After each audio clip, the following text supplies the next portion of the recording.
नमस्कार किसान भाइयों, मैं कमला प्रसाद मौर्य, घोरावल, सोनभद्र, उत्तर प्रदेश से।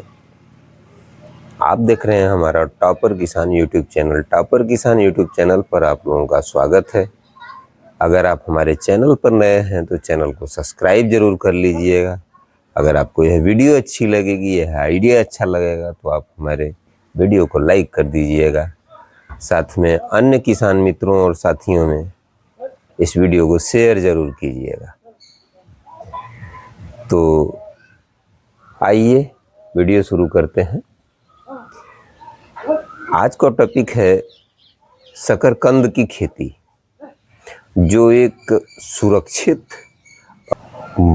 बढ़िया खेती हो सकती है आपके लिए।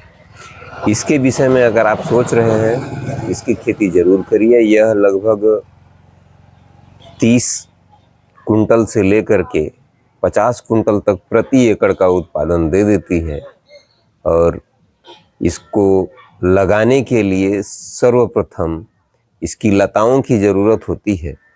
तो लताओं को तैयार करने के लिए इसी महीने में कहीं से लता का इंतज़ाम करके आप इसका प्रवर्धन कर सकते हैं। अगर लता कहीं ना मिले तो आपको बाज़ार में इसके कंद मिल जाएंगे, तो उन कंद को ही बो करके और उनसे पौधे उगा करके उनकी लताएं तैयार कर सकते हैं। और उन लताओं को तैयार करने के बाद लगभग जब 3 महीने की लताएं हो जाती हैं तो वो पर्याप्त मात्रा में बड़ी हो जाती हैं और उनको आराम से लगाया जा सकता है। तो जब लताएं तैयार हो जाती हैं, 3 मीटर 4 मीटर की लताएं हो जाती हैं, तो उनको काट करके छोटे छोटे टुकड़े बनाए जाते हैं। लगभग 2-2 फीट के टुकड़े बनाए जाते हैं। और इन 2 फीट के टुकड़ों को 1.5 से 2 फीट के टुकड़ों को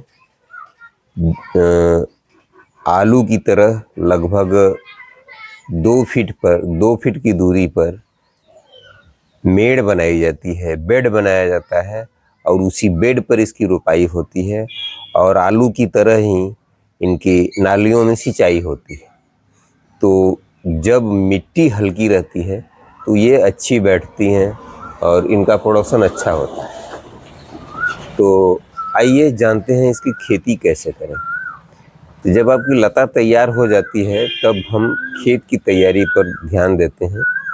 खेत की तैयारी के लिए खूब सड़ी हुई गोबर की खाद 5 से 6 टन यानी 50 से 60 कुंटल गोबर की खूब सड़ी हुई खाद 1 एकड़ खेत में मिला देना चाहिए खूब ठीक से। और खेत की अच्छी तरह से जुताई करके, गहरी जुताई करें। उसके बाद फिर कल्टीवेटर से जुताई करें और रोटावेटर से जुताई करके उसको मुलायम कर लें। और उसके बाद इसका बेड बना लें। बेड बनाने के बाद तब इसकी लगभग वहीं जो हमने बताया 1.5 से 2 फीट की कटिंग ली जाती है। तो लगभग 2-2 कटिंग एक जगह 1-1 फीट की दूरी पर, पौधे से पौधे की दूरी 1-1 फीट रहती है। और इसको जो है उसी बेड पर लगाते हैं।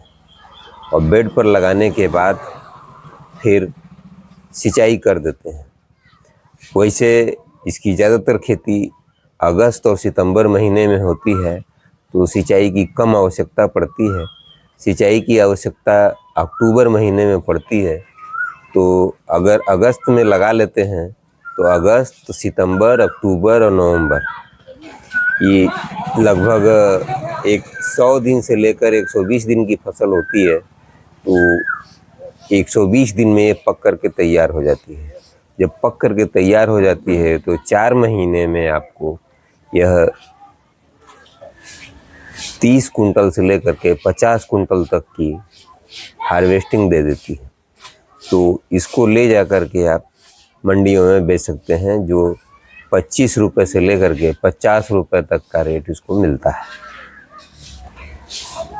बाज़ार भाव के हिसाब से कभी कम या ज़्यादा भी हो सकता है। स्थान और ज़रूरत के मुताबिक। विशेषकर यह व्रत त्यौहार के सीज़न में ज़्यादा यूज किया जाता है। यह फलाहार में आता है तो अक्सर लोग इन त्योहारों को नवरात्र और ज्योतपुत्रिका इस तरह से जो भी महिलाओं के त्यौहार होते हैं उनका भी ध्यान दिया जाता है। उसी समय इसकी हार्वेस्टिंग कराई जाती है। तो उस समय हार्वेस्टिंग करके इसकी खुदाई करके जब बिक्री होती है तो अच्छा दाम मिल जाता है और जल्दी ख़राब नहीं होता। इसको अंधेरे कमरे में खुदाई करके भंडारण भी कर सकते हैं।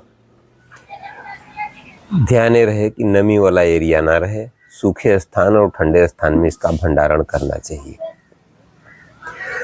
इसमें जो समस्या आती है एक फंगस की आती है, जिसमें पत्तियां इसकी झुलस जाती हैं और झुलस करके पूरा फसल नष्ट हो जाती है। तो इसमें आप ब्लू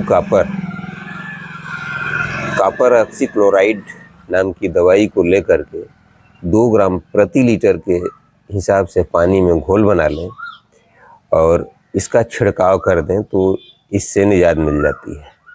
अमूमन इसमें कोई कीट पतंगा नहीं लगता है। अगर कोई कीट लगता है तो इस पर कीटनाशक का भी आप छिड़काव कर सकते हैं।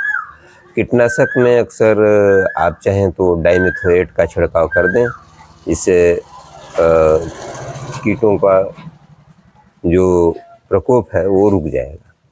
तो ऐसी परिस्थितियों में कीट और रोग से आपको निजात मिल जाएगी। एक समस्या और आती है, इसके कंद में अक्सर टेढ़े मेढ़े से जो है जिसे मूली में लगता है उस तरह से धारी पड़ जाता है और दागदार हो जाता है। तो उसके लिए आप जब आप खेत की तैयारी कर रहे होते हैं उसी समय कम से कम 5 से 6 किलो रीजेंट ले करके या कार्बोफ्यूरान ले करके पूरे खेत में बिखेर करके मिट्टी में मिला देना चाहिए, जिससे इस समस्या से भी निजात मिल जाती है। तो हार्वेस्टिंग करने के बाद जब इसकी तना जो है लाल पीली हो जाती है और ठंडी पड़ने लगती है तो उस समय इसकी तना को काट लिया जाता है और इसकी हार्वेस्टिंग कर ली जाती है। ध्यान रहे, इसकी उम्र जब 120 दिन हो जाती है तभी इसकी हार्वेस्टिंग करनी होती है। जब आप इसकी हार्वेस्टिंग कर लेते हैं तो इसकी जो शाखाएं निकलती हैं, इन्हीं शाखाओं को फिर दूसरी जगह लगा करके इनका प्रवर्धन करके अगले सीजन के लिए फिर रख लेते हैं। फिर आप चाहें तो इसको ठंड ख़त्म होने के बाद जनवरी या फरवरी में भी रोपाई कर सकते हैं। जनवरी फरवरी में जब आप रोपाई करेंगे, मान लीजिए फरवरी में आप करते हैं तो फरवरी, मार्च, अप्रैल, मई के लास्ट तक आप फिर इसकी हार्वेस्टिंग ले पाएंगे और उसकी शाखाएं फिर आप अगली बार सीजन में चाहें तो आप जून में भी इसकी रोपाई कर सकते हैं, तो जून में फिर से खेती कर सकते हैं।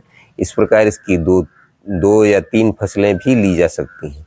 तो 2 फसलें भी अगर ली गई तो इसमें बीज का कोई खर्चा नहीं होता है और खाद अगर आप देना चाहते हैं तो इसमें पोटास का बहुत महत्व होता है और पोटास और फास्फोरस ज़रूर इसको देना चाहिए। साथ में आपने गोबर की खाद दे दिया है तो समस्या नहीं आएगी। गोबर की खाद देने के समय आप इस बात का ज़रूर ध्यान रखेंगे, कच्ची गोबर की खाद बिल्कुल नहीं डालेंगे।